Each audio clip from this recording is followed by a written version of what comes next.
नमस्कार मेरे सनातनी परिवार, हम हिंदुस्तानी चैनल पर आप सभी का बहुत बहुत स्वागत है। मित्रों, बाल कृष्ण से लेके योगेश्वर श्री कृष्ण तक की यात्रा में आज हम आगे बढ़ेंगे। कल हमने देखा था कि बलराम का नाम कैसे पड़ा, संकर्षण या बलराम, ये हमने जाना और आज हम जानने वाले हैं इससे आगे। ऐसा कहा जाता है कि परमेश्वर या किसी प्रकार के आत्म साक्षात्कार के परम स्तर को तब तक प्राप्त नहीं कर सकता है जब तक बलराम की पर्याप्त कृपा प्राप्त न हो। बल का अर्थ शारीरिक शक्ति नहीं है, ना ही शारीरिक शक्ति से किसी को आध्यात्मिक सिद्धि मिल सकती है। उसमें आध्यात्मिक शक्ति होनी चाहिए जो बलराम या संकर्षण द्वारा प्रदत्त की जाती है। अनंत या शेष उस शक्ति का स्रोत है जो समस्त लोगों को उनकी विविध स्थितियों में बनाए रखती है। भौतिक रूप से धारण करने की वह शक्ति गुरुत्वाकर्षण कहलाती है, किंतु वास्तव में यह संकर्षण शक्ति का ही प्रदर्शन है। बलराम या संकर्षण आध्यात्मिक शक्ति या शक्ति का गुरु है। जब श्री भगवान ने योग माया को इस तरह आदेश दिया तो उसने उनकी प्रदक्षिणा की और उनकी आज्ञानुसार वह भौतिक जगत में प्रकट हुई।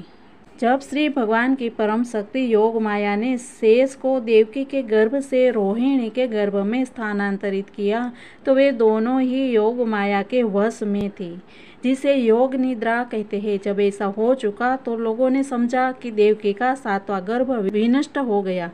इस तरह यद्यपि बलराम देवकी के पुत्र रूप में अवतरित हुए, किंतु रोहिणी के गर्भ में स्थानांतरित किए जाने के कारण उनके पुत्र कहलाए। इस व्यवस्था के बाद अपने निष्काम भक्तों की रक्षा करने के लिए सदैव तत्पर रहने वाले भगवान श्री कृष्ण ने अपनी पूर्ण अचिंत्य शक्तियों सहित संपूर्ण सृष्टि के स्वामी के रूप में वसुदेव के मन में प्रवेश किया। इस प्रसंग में यह ज्ञात होता है कि भगवान श्री कृष्ण पहले वसुदेव के निष्काम हृदय में प्रविष्ट हुए और तत्पश्चात देवकी के हृदय में स्थानांतरित हुए। वे देवकी के गर्भ में लौकिक तरीके से स्थापित नहीं हुए। श्री भगवान अपनी अचिंत्य शक्ति से किसी रूप में प्रकट हो सकते हैं। जब वासुदेव श्री भगवान को अपने हृदय में धारण किए हुए थे तो वे उस देदीप्यमान सूर्य की भांति लग रहे थे, जिसकी प्रखर किरणें सदा असह्य होती है और सामान्य जनों को झुलसाने वाली होती है। वसुदेव के शुद्ध निष्काम हृदय में स्थित श्री भगवान का रूप श्री कृष्ण के आदि रूप से भिन्न नहीं है कहीं भी, और विशेष रूप से हृदय के भीतर श्री कृष्ण के रूप का उदय धाम कहलाता है। धाम से श्री कृष्ण का के केवल रूप का नहीं अपितु उनके नाम, गुण तथा साज समान का भी बोध होता है। यह सब एक साथ प्रकट होता है। इस प्रकार भगवान श्री कृष्ण वसुदेव के शरीर से देवकी के शरीर में सामान्य जीव की किसी परिस्थितियों के बिना ही प्रविष्ट हुए। इस प्रकार देवकी श्री भगवान का निवास स्थान बन गई, जो अद्वितीय है और सारी सृष्टि के कारण है। यद्यपि देवकी परम सत्य का निवास स्थान बन गई, किंतु कंस के घर के भीतर रहने के कारण वे समित अग्नि या दुरुपयुक्त विद्या की भांति दिखाई पड़ती थी। जब अग्नि किसी पात्र में रखी जाती है या किसी बंद बर्तन में रखी जाती है तो अग्नि की प्रकाशमान किरणें नहीं दिखती।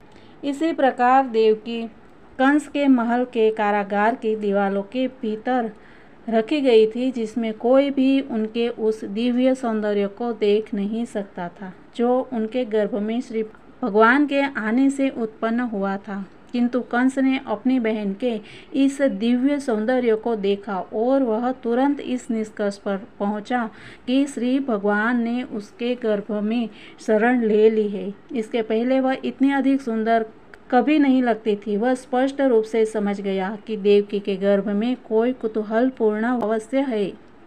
अतः कंस विचलित हो गया। उसे विश्वास था कि भविष्य में उसका वध करने वाले श्री भगवान का आगमन हो चुका था। कंस सोचने लगा कि अब देवकी का क्या किया जाए। उसके गर्भ में निश्चित ही श्री विष्णु या श्री कृष्ण है, अतः यह निश्चित है कि श्री कृष्ण देवताओं का उद्देश्य पूरा करने के लिए आ गए हैं। यदि मैं तुरंत देवकी का वध कर भी दूं तो उनका उद्देश्य विफल नहीं हो सकता। कंस ये भी जानता था कि श्री भगवान विष्णु के उद्देश्य को कोई विफल नहीं कर सकता है। कोई भी बुद्धिमान पुरुष जान सकता है कि श्री भगवान के नियमों का अतिक्रमण नहीं किया जा सकता है। सारे असुर चाहे कितना ही विघ्न क्यों न डालें, श्री भगवान का उद्देश्य पूरा होकर ही रहेगा।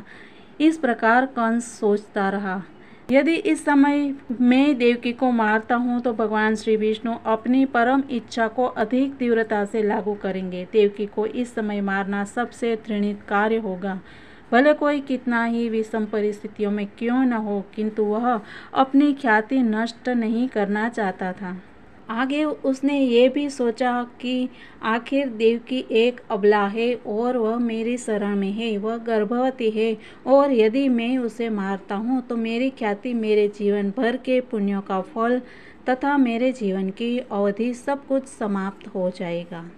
अंत में कंस ने देवकी को तुरंत न मारकर अपरिहार्य भविष्य की प्रतीक्षा करने का निर्णय ले लिया।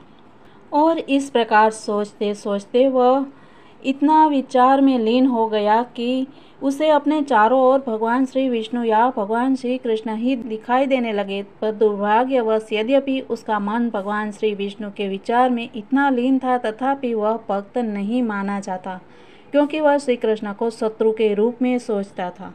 इस प्रकार भगवान के प्रतिकूल सोचता है तो वह शत्रु कहलाता है, और भगवान के अनुकूल सोचता है उसको भक्त कहा जाता है।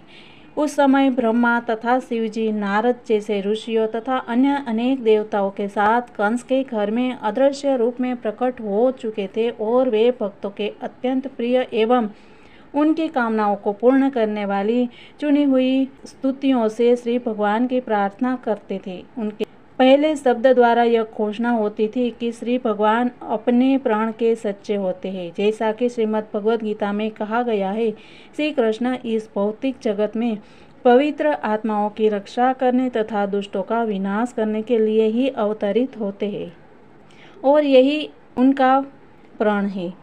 और इस प्रकार देवता बहुत ही प्रसन्न थे। कल हम जानेंगे आगे श्री कृष्ण के आगमन की तैयारियां करेंगे और उसको अपने दिल में विराजमान करेंगे। तब तक के लिए सबको जय हिंद, वंदे मातरम। भारत माता की जय।